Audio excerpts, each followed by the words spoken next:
ಇವತ್ತು ನಾನು ಮತ್ತು ನಮ್ಮ ಜೊತೆಗೆ ರಾಷ್ಟ್ರೀಯ ಹಿಂದೂ ಜಾಗರಣ ವೇದಿಕೆಯ ಅಧ್ಯಕ್ಷರಾದಂತಹ ಅನಿಲ್ ಅಂತಾರ್ ಅವರು ಮತ್ತು ಎಲ್ಲ ನಮ್ಮ ಸೌಜನ್ಯ ಹೋರಾಟಗಾರರು ಜಯಂತ್ ಟಿ ಅವರು ಇದ್ದಾರೆ, ಪ್ರದೀಪ್ ಅವರು ಮತ್ತು ಎಲ್ಲರೂ ಕೂಡ, ಗಣೇಶ್ ಅವರಿದ್ದಾರೆ, ಎಲ್ಲ ಪ್ರಮುಖರು. ಉದ್ದೇಶ ಏನಂತ ಹೇಳಿದರೆ, ಏನು ಚಿನ್ನಯ್ಯ ಅವರು ಮಾನ್ಯ ಹೈಕೋರ್ಟಿಗೆ ಒಂದು ಹೇಳಿಕೆಯನ್ನು ಕೊಟ್ಟಿದ್ದಾರೆ, ಅರ್ಜಿಯನ್ನು ಸಲ್ಲಿಸಿದ್ದಾರೆ. ಆ ಅರ್ಜಿಯಲ್ಲಿ ನ್ಯಾಯಾಲಯಕ್ಕೆ ಹೋಗೋದಕ್ಕೆ ಅವರು ಸ್ವತಂತ್ರರು. ಆದರೆ ಆ ಅರ್ಜಿಯಲ್ಲಿ ಕಪೋಲಕಲ್ಪಿತವಾದಂತಹ ಹೇಳಿಕೆಯನ್ನು ಕೊಟ್ಟಿರೋದು ಮಾಧ್ಯಮದಿಂದ ನಮಗೆ ಗೊತ್ತಾಗಿದೆ, ಮಾಧ್ಯಮಗಳ ಮುಖಾಲಕ ನಮಗೆ ಗೊತ್ತಾಗಿದೆ. ಅದನ್ನು ನೋಡಿದರೆ ನಮಗನ್ಸುತ್ತೆ ಈ ತನಿಖೆಯನ್ನು ನಿಲ್ಲಿಸೋದು, ಆನಂತರ ಜನರ ಗಮನವನ್ನು ಈ ಅತ್ಯಂತ ಗಂಭೀರ ಪ್ರಕರಣ ಇದೆ, ಇಡೀ ದೇಶಾದ್ಯಂತ ಮತ್ತು ಇಡೀ ಜಗತ್ತಿನಾದ್ಯಂತ ಗಂಭೀರ ಪ್ರಕರಣ ಇರುವಂಥ ಧರ್ಮಸ್ಥಳ ಪ್ರಕರಣಗಳು, ತನಿಖೆಯ ದಿಕ್ಕನ್ನು ಬೇರೆ ಕಡೆ ತೆಗೆದುಕೊಂಡು ಹೋಗೋದಕ್ಕೆ ಈ ಒಂದು ಕುತಂತ್ರವನ್ನು, ಈ ಒಂದು ಷಡ್ಯಂತ್ರವನ್ನು ಶ್ರೀಯುತ ಚಿನ್ನಯ್ಯ ಅವರ ಮುಖಾಂತರ ಮಾಡಿಸಿದ್ದಾರೆ ಅಂತ ನಮಗೆ ಅನ್ನಿಸ್ತಾ ಇದೆ. ಯಾಕಂತ ಹೇಳಿದರೆ ಆ ಅರ್ಜಿಯಲ್ಲಿ ತಾವು ಕೂಡ ನೋಡಿರಬಹುದು, ಅದರಲ್ಲಿ ಕ್ಲಿಯರಾಗಿ ಮೆನ್ಷನ್ ಮಾಡಿದ್ದಾರೆ. ಏನಂತ, ತನಿಖೆ ವಿಳಂಬ ಆಗ್ತಾ ಇದೆ, ಅದನ್ನು ಬೇಗ ಮುಗಿಸ್ಬೇಕು. ಚಿನ್ನಯ್ಯ ಅವರು ಏನಂತ ಹೇಳಿದರೆ ಈ ಪ್ರಕರಣದ ಒಂದು ಭಾಗ, ಅವರು ಆರೋಪಿನೋ ಏನೋ, ಒಬ್ಬ ಆರೋಪಿತ ಸ್ಥಾನದಲ್ಲಿ ಇದ್ಕೊಂಡು ತನಿಖೆ ನಿಲ್ಲಿಸಿ ಅಂತ ಹೇಳೋದಕ್ಕೆ ಎಲ್ಲಿ ಪವರ್ ಇದೆ? ಆನಂತರ ಇದೆಲ್ಲ ಯಾಕೆ ನಡೀತಾ ಇದೆ ಅಂತ ಹೇಳಿದರೆ, ತಮಗೂ ಕೂಡ ಮಾಧ್ಯಮದ ಮಿತ್ರರಿಗೂ ಕೂಡ ಗೊತ್ತಿರುವಂತೆ ಈಗ ಒಂದು 2-3 ವಾರದ ಹಿಂದೆ ಬಂಗ್ಲೆಗುಡ್ಡೆಗೆ ಬೆಂಗಳೂರಿನಿಂದ FSL ತಂಡ ಬಂತು. ಆನಂತರ SITಯ ಹಿರಿಯ ಅಧಿಕಾರಿಗಳು ಕೂಡ ಹೋಗಿದ್ದರು. ಎಲ್ಲಿ ಈ ತನಿಖೆ ಮುಂದುವರೆದ್ರೆ ನೀರು ಪೂರ್ತಿಯಾಗಿ ಹರಿದು ಬಿಡ್ತದೋ ಅಂತ ಹೇಳ್ಕೊಂಡು ತನಿಖೆ ನಿಲ್ಲಿಸಬೇಕು ಅಂತ. ಸರ್, ನಾವು ಕೇಳ್ತಾ ಇರೋದು, ತನಿಖೆ ಯಾಕೆ ನಿಲ್ಲಿಸಬೇಕು, ಯಾಕೆ ಮುಗಿಸ್ಬೇಕು? ತನಿಖೆ ಕಂಪ್ಲೀಟ್ ಆಗಲಿ, ನಾವು ಬಯಸ್ತಾ ಇರೋದು ತನಿಖೆ ಕಂಪ್ಲೀಟ್ ಆಗಬೇಕು ಅಂಥೇಳಿ. ಹೀಗಾಗಿ ನಾವು ಕೆಲವೊಂದಿಷ್ಟು ಬೇಡಿಕೆಗಳನ್ನು ಇಟ್ಕೊಂಡು ದೂರನ್ನು ಕೊಟ್ಟಿದ್ದೀವಿ.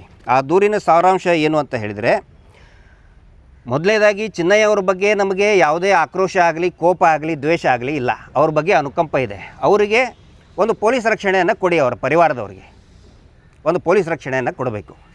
ಆನಂತರ ಅವರು ಸಾಮಾಜಿಕ, ಅವರು ಏನು ಹೇಳಿಕೆ ಕೊಟ್ಟಿದ್ದಾರೆ, ಮಾನ್ಯ ಹೈಕೋರ್ಟಿಗೆ ಕೊಟ್ಟಂಥ ಹೇಳಿಕೆ, ಅವರೇನು ಕೋರ್ಟಿಗೆ ಹೋಗಿಲ್ಲ, ಅದು ಒಂದು ರಿಟ್ ಅರ್ಜಿ ಸಲ್ಲಿಸಿದ್ದಾರೆ.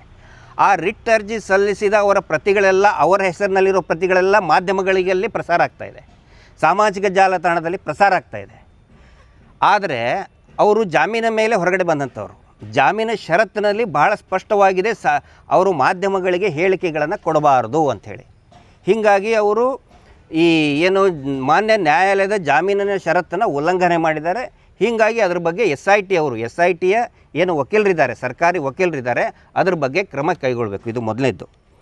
ಆನಂತರ ಅತಿ ನಮಗೆ ಬೇಸರ ಆಗಿದ್ದು, ಆಘಾತ ಆಗಿದ್ದೇನಂತ ಹೇಳಿದರೆ, ನಾನು ಮತ್ತು ಮಹೇಶ್ ಶೆಟ್ಟಿ ತಿಮ್ಮರುಡಿಯವರು ನಮ್ಮ ನಾಯಕರು,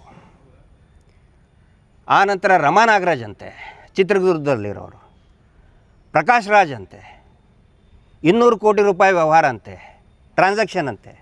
ಸರ್, ತಾವೇ ನೋಡಿದಿರಿ, ಮೊದಲು ಏನು ಹೇಳಿದರು, ಸ್ಟಾರ್ಟಿಂಗು SIT ತನಿಖೆ ಆದಾಗ ಫಾರಿನ್ ಫಂಡು ಅಂತ ಹೇಳಿದರು, ತಮಿಳ್ನಾಡು ಫಂಡು ಅಂತ ಹೇಳಿದರು, ದುಬೈ ಫಂಡು ಅಂತ ಹೇಳಿದರು. ಈಗ ಮುಗೀತದೆಲ್ಲ.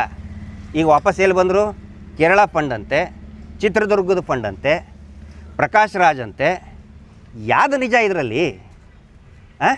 ಹೀಗಾಗಿ ಈ ಏನಿದು 200 ಕೋಟಿ ರೂಪಾಯಿದ್ದು ಏನು ಟರ್ನ್ ಓವರ್ ಟ್ರಾನ್ಸಾಕ್ಷನ್ ಅಂತ ಮಾಡಿದಾರಲ್ಲ, ಹೀಗಾಗಿ ಅವ್ರನ್ನ ಕರೆಸಿ, ಚಿನ್ನಯ್ಯ ಅವ್ರನ್ನ ಕರೆಸಿ ಸಂಪೂರ್ಣವಾದಂತಹ ತನಿಖೆಯನ್ನು ಮಾಡಲೇಬೇಕು ಇದನ್ನು. ಯಾಕಂತ ಹೇಳಿದರೆ ನೋಡಿ, ಫಸ್ಟ್ ಆಫ್ ಆಲ್ 200 crores ಅಂತ ಹೇಳಿದರೆ ಕಪೋಲ ಕಲ್ಪಿತ, ಯಾರಿಗಾದರೂ ಅನಿಸುತ್ತೆ ಇದರಲ್ಲಿ ಏನು ಸತ್ಯಾಂಶ ಇಲ್ಲ ಅಂಥೇಳಿ. ಬಟ್ ಆದರೂ ಕೂಡ ಸುಮ್ಮನೆ 200 ಕೋಟಿ. ಒಬ್ಬ ಜಡ್ಜ್ ಅವರ ಅತ್ಯಂತ ಪ್ರಾಮಾಣಿಕತೆ ಹೊಂದಿದಂಥ ಜಡ್ಜ್ ಅವರ ಮಗಳವರು, ಚಿತ್ರದುರ್ಗದ್ದು ಮತ್ತು ಮಹಿಳಾ ಕೌನ್ಸಿಲಿಂಗ್ ಮಾಡಿದವರು, ಕಳೆದ 30-40 ವರ್ಷದಿಂದ ಹೋರಾಟ ಮಾಡಿದಂಥವ್ರು. ಈ SIT ತನಿಖೆ ಆದ ನಂತರ ಅವರೇನು ಉದ್ಭವ ಆಗಿಲ್ಲ, 30 ವರ್ಷದಿಂದ ಹೋರಾಟ ಮಾಡ್ತಾ ಇದ್ದಾರೆ. ಅವ್ರ ಮೇಲೆ 200 ಕೋಟಿ ರೂಪಾಯಿ. ಏನು ಇದಕ್ಕೆ ಅರ್ಥ ಇದೆಯಾ? ಹೀಗಾಗಿ ಸವಿವರವಾದಂಥ ತನಿಖೆ ಮಾಡಬೇಕು. ಆನಂತರ ನೋಡಿ, ಚಿನ್ನಯ್ಯವರ ಈ ಹೇಳಿಕೆಗಳೇನಿದೆಯಲ್ಲ, ನಾವು ಹೆದರಿಸಿದ್ವಿ, ಭಯದಲ್ಲಿ ಅವನು ಕೂಡ ಹಾಕಿದ್ವಿ ಅಂತೆಲ್ಲ ಬಂದಿದೆಯಲ್ಲ, ಇವೆಲ್ಲವೂ ಕೂಡ ಸ್ವತಃ ಚಿನ್ನಯ್ಯ ಅವರೇ ಕೊಟ್ಟಂತಹ 164 ಸ್ಟೇಟ್ಮೆಂಟ್ ಏನಿದೆ, 183 BNSS ಅಲ್ಲಿದೆ, ಅದರ ತದ್ವಿರುದ್ಧ ಹೇಳಿಕೆಗಳಿವು. ಅದರ ತದ್ವಿರುದ್ಧ ಹೇಳಿಕೆಯನ್ನು ಅವರೇ ವಿರುದ್ಧವಾಗಿ ಕೊಟ್ಟಿದ್ದಾರೆ. ಹೀಗಾಗಿ ಅದರ ಕುರಿತಾದಂಥ ಅದರ ಹಿಂದೆ ಯಾರಿದ್ದಾರೆ, ಯಾರು ಅವನಿಗೆ ಈ ಥರ ಹೇಳಿಸಿದ್ದಾರೆ, ಅವ್ರ ಬಗ್ಗೆ ತನಿಖೆ ಆಗಬೇಕು. ಮತ್ತು ಮೋಸ್ಟ್ ಇಂಪಾರ್ಟೆಂಟ್ ಏನಂತ ಹೇಳಿದರೆ, ಏನೇನು ಆರೋಪ ಮಾಡ್ತಾ ಇದ್ದಾರಲ್ಲ ಈಗ, ದಯವಿಟ್ಟು ಚಿನ್ನಯ್ಯ ಅವರ ಒಂದು ಬ್ರೈನ್ ಮ್ಯಾಪಿಂಗ್ ಆಗಬೇಕು. ಈ ಮಾತನ್ನು ಸ್ವತಃ ಚಿನ್ನಯ್ಯ ಅವರೇ ತಮ್ಮ ಸ್ವಯಂ ಪ್ರೇರಿತ ಹೇಳಿಕೆಯಲ್ಲಿ ದೂರಿನಲ್ಲಿ ಕೊಟ್ಟಿದ್ದಾರೆ. ಮಾನ್ಯ ಬೆಳ್ತಂಗಡಿ ನ್ಯಾಯಾಲಯದಲ್ಲಿ ಕೊಟ್ಟಿದ್ದಾರೆ. ಫಸ್ಟು ಬೆಳ್ತಂಗಡಿ ನ್ಯಾಯಾಲಯದಲ್ಲಿ ನಾನು ಇಷ್ಟಿಷ್ಟು ಶವಗಳನ್ನು, ಕೊಲೆ ಅತ್ಯಾಚಾರ ಆಗಿ ಆದಂಥ ಶವಗಳನ್ನು ಧರ್ಮಸ್ಥಳದ ಸುತ್ತಮುತ್ತಲೂ ಕೂಡ ಹೂತು ಹಾಕಿದ್ದೇನೆ. ನಾನು ಇದಕ್ಕೋಸ್ಕರ ಯಾವುದೇ ಬ್ರೈನ್ ಮ್ಯಾಪಿಂಗ್ ಟೆಸ್ಟ್ಗೆ ಒಳಗಾಗಲು ಸಿದ್ಧನಿದ್ದೇನೆ ಅಂತ ಸ್ವತಃ ಅವರೇ ಹೇಳಿರೋದ್ರಿಂದ ದಯವಿಟ್ಟು ಅವರು ಬ್ರೈನ್ ಮ್ಯಾಪಿಂಗ್ ಮಾಡಿಸಿ. ಅವರು ಹೂತು ಹಾಕಿದ ನಿಜನ ಅಥವಾ ಷಡ್ಯಂತ್ರ ನಿಜನ?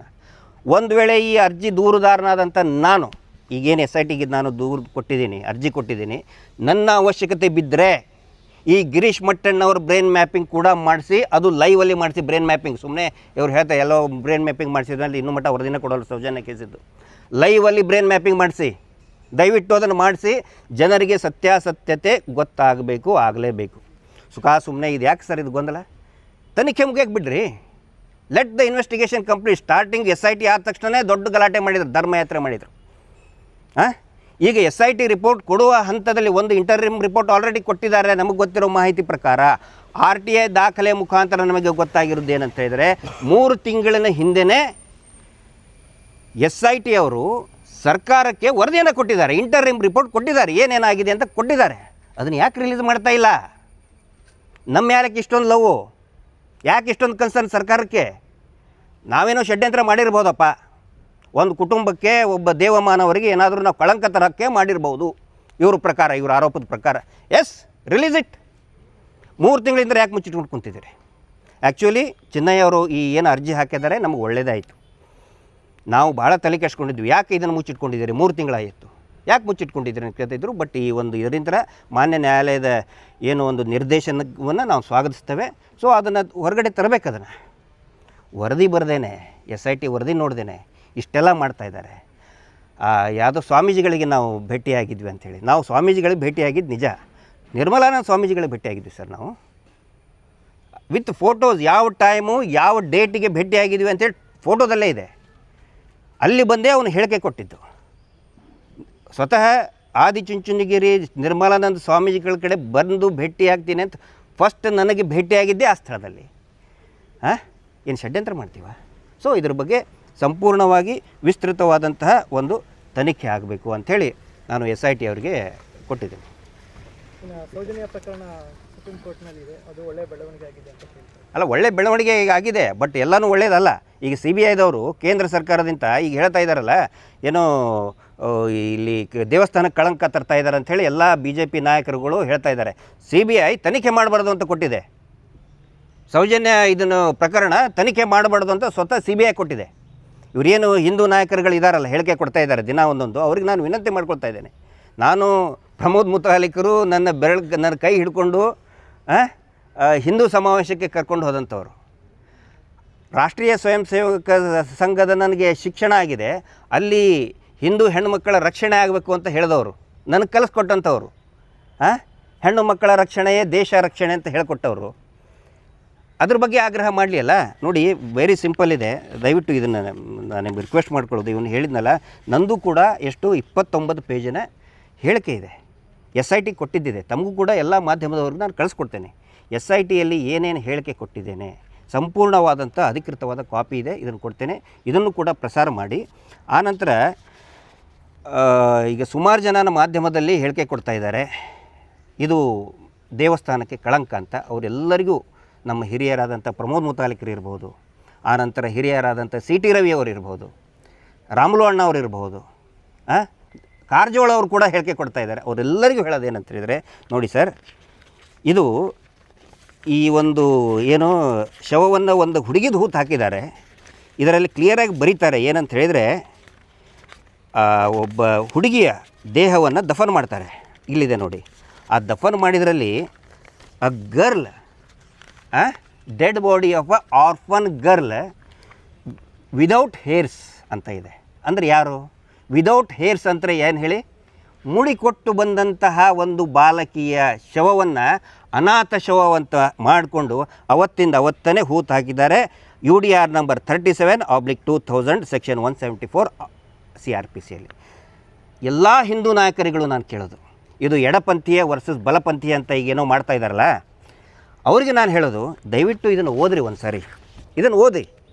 ಮುಡಿ ಕೊಟ್ಟು ಬಂದಂತಹ ಹುಡುಗಿಯ ಶವವನ್ನು, ಮುಡಿ ಕೊಟ್ಟಂಥ ಆ ಹುಡುಗಿ ಶವವನ್ನು ಅವತ್ತಿಂದ ಬಿಸಾಕಿದ್ದಾರೆ, ಕೊಲೆ ಮಾಡಿ ಬಿಸಾಕಿದ್ದಾರೆ. ಮುಡಿ ಕೊಟ್ಟಿದ್ದು ಯಾರು? ಅಕ್ರಮ ವಲಸಿ ಬಾಂಗ್ಲಾ ವಲಸಿಗರ? ಪಾಕಿಸ್ತಾನದಿಂದ ಬಂದಂಥವ್ರು ಮುಡಿ ಕೊಡಿಸ್ತಾರಾ? ಹಿಂದೂ ಭಕ್ತೆ ಸ್ವಾಮಿ, ಮಗು ಅದು ಅನಾಥ ಹೆಂಗಾಗುತ್ತೆ ಶವ? ಪೇರೆಂಟ್ಸ್ ಕೊಟ್ಟಿರಲ್ವಾ? ತೊಗೊಳ್ಳಲ್ಲ ಕಂಪ್ಲೇಂಟು, ಮಿಸ್ಸಿಂಗ್ ಕಂಪ್ಲೇಂಟ್ ಕೊಟ್ಟಿರ್ತಾರೆ, ತೊಗೊಳ್ಳಲ್ಲ. ಮುಡಿ ಕೊಡ್ಸೋಕ್ಕೆ, ಮಗು ಮುಡಿ ಕೊಡ್ಸೋಕ್ಕೆ ಯಾರು ಬಂದಿರ್ತಾರೆ? ಪೇರೆಂಟ್ ಬಂದಿರ್ತಾರೆ. ಅವ್ರ ಸ್ಟೇಟ್ಮೆಂಟೇ ತೊಗೊಂಡಿಲ್ಲ. ಅದಕ್ಕೆ ಎಲ್ಲ ಹಿಂದೂ ನಾಯಕರುಗಳು ಹೇಳ್ತಾ ಇದ್ದಾರಲ್ಲ, ದಯವಿಟ್ಟು ಇದನ್ನೊಂದು ಸರಿ ಓದಿ. ಇಲ್ಲಿ ನಾವು ದೇವಸ್ಥಾನಕ್ಕೆ ಕಳಂಕ ತರ್ತಾ ಇದ್ದೀವಾ, ಅಥವಾ ಅತ್ಯಾಚಾರಿಗಳನ್ನು ಕಂಡು ಹಿಡೀರಿ ಅಂತ ಹೇಳ್ತಾ ಇದ್ದೀವಾ? ಓದ್ರಿ, ನಾವು ಕೊಡ್ತೀವಿ. ಆನಂತರ ಈ ವರದಿನೂ ಕೂಡ ಇನ್ನೊಂದು ಪ್ರಮುಖವಾದಂಥ ಆಗ್ರಹ ನಮ್ದು ಏನಂತ ಹೇಳಿದರೆ, ದಯವಿಟ್ಟು ಈ ವರದಿ ಏನು SIT ಕೊಟ್ಟಿದ್ದಾರೆ, ಇಂಟರಿಮ್ ರಿಪೋರ್ಟ್, ಸ್ವತಃ ಮಾನ್ಯ ಗೃಹ ಸಚಿವರೇ ಅದನ್ನು ಓದಬೇಕು. ಆನಂತರ ಯಾರ್ಯಾರು ಈಗ ಹಿಂದೂ ನಾಯಕರು BJP ಲೀಡರ್ಗಳು ಹೇಳ್ತಾ ಇದ್ದಾರಲ್ಲ, ಅವರೆಲ್ಲರ ಕೈಯಲ್ಲಿ ಕೂಡ ನಾವು ಒಯ್ದು ಕೊಡ್ತೀವಿ. ಅದನ್ನ ದಯವಿಟ್ಟು ಓದಿ, ಏನಿದೆ ವರದಿಯನ್ನು ಓದಿ ಅಂತ ನಾನು ವಿನಂತಿ ಮಾಡ್ಕೊಳ್ತಾ ಇದ್ದೀನಿ.